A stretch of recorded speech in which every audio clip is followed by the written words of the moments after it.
Good day sa inyo mga bossing ko. Ito yung barako na sumabog. Yan, okay na siya ngayon. Ayan, oh. Ito yung mga parts niya. Oh. Natin yan. Yan, oh. Ito. Yan.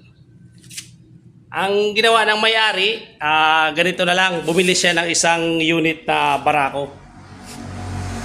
Saka yung unit na barako na yon, kinuha na lang namin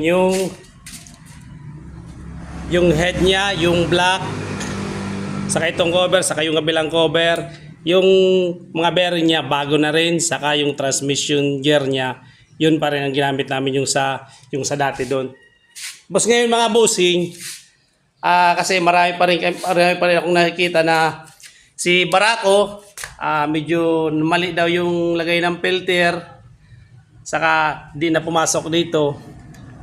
Explain namin sa inyo mga boss kung anong sekreto kapag gumagawa kami ng pagpalit ng oil filter. Ito mga bossing. Ito yung fuel filter ni oil filter ni Barako 175. Saka ito yung takip niya.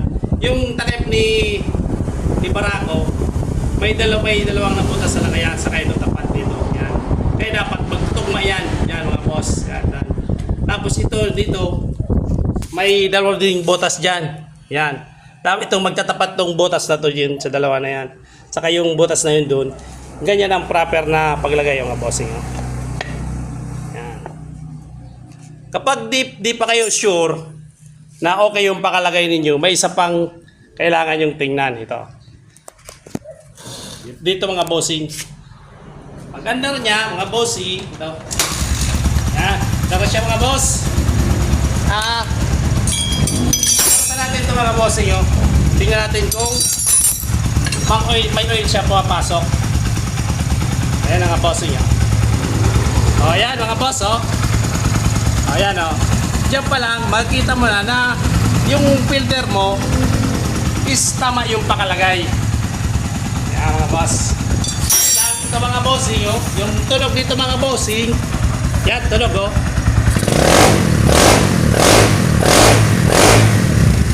Pasok siya mga bossing sa M-Pound concept.